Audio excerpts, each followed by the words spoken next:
Beware the Gator Man. Sometimes Gator prowl just below the LJ hunting for man. That Gator think like a conniving being. Welcome to Gator Talk.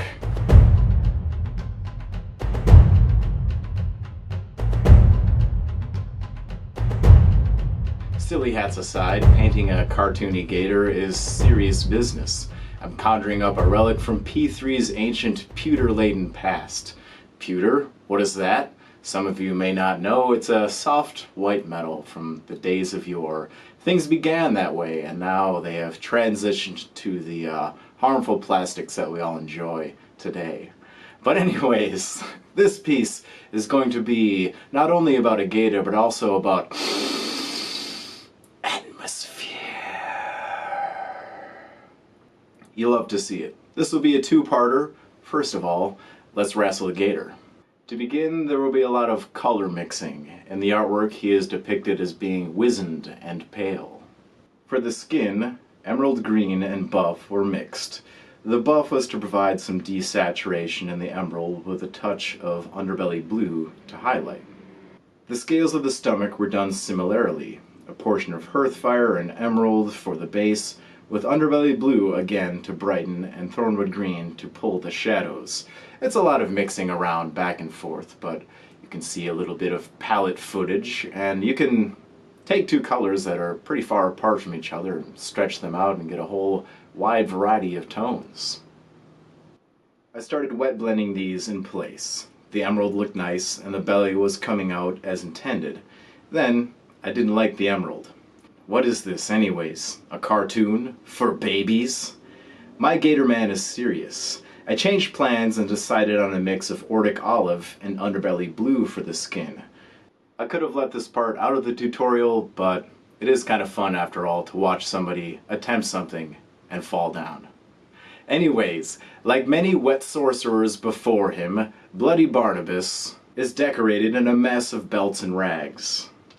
Belt-wise, let's mix dark Prussian blue with black and deck tan for a cold gray base. Once applied, wet blend a tender amount of deck tan into the outward and upward facing angles. You kind of want to pay attention to the zenithal light coming down from above, but also the specular highlights, the certain amount of reflections that will be facing forward, facing the viewer as they stare at something, even on the leathers in a subtle amount. The slightly more exciting feature, the rags, will be conjured from a mix of Thornwood green and vermilion, once again being lifted with underbelly blue.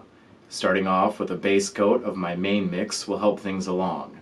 You can see the wet blending here, breaking the model into broad sections, and then catching the upward facing angles. The model has a lovely sculpt of a robe, and you can see the light catching on the folds and informing me of where the finer highlights should be laid. Always listen to what the light is telling you. Can't say that enough. Sharper still, a small amount of black was added to my shadow tone, which is used to line and shade the deeper areas. The peaks will also get a touch, and the volumes are showing nicely. Decent. And now it is time to tend to some trinkets. The bones will get a base coat of Thornwood green and black, then highlighted with a mix of Thornwood green and buff. I like a little texture when I paint bones. Following those, I'll add white to the mixture to gradually brighten.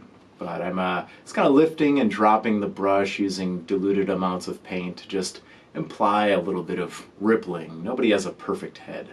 Nobody. The golden trinkets were based with green, brown, and black. Then, gradually highlighting with pure green, brown, and small reflective segments. Slowly adding white to that, small glistening highlights were produced. Especially on small items, these dots will give a good shine. With more of that gator rendered, I wanted to circle back to the hide, getting into the crevices of the scales with Ordic olive and raising it with underbelly blue. The tummy scales will get a similar examination. More shadows and highlights, always more. Do it again, now do it again. And again. Saturation. Want to lay down many thin layers, and once you think you're satisfied, add a little bit more. things will degrade. The acrylics will desaturate as they dry overnight, so I like to add what I call safety layers to ensure maximum saturation. Finally, the axe. I know this weapon well from the scars on my body.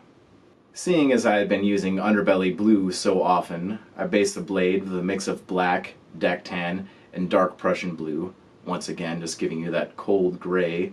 The same as the wrappings, but to pull it in a different direction, I used Underbelly blue to gradually brighten. First wet blending, then feathering, and edging to satisfaction. And finally, the moment I was waiting for. This has been a very fun project, and will continue to be in part 2, but I wanted to risk it all and spray a unifying shadow in place with the airbrush. If you've been watching my previous videos, I've been kind of oscillating around this topographical map approach, the airbrush volumes, yada yada yada. I'm just trying out different little steps. So I'm pulling the airbrush into place, and down from below and angled kind of up from the model's left.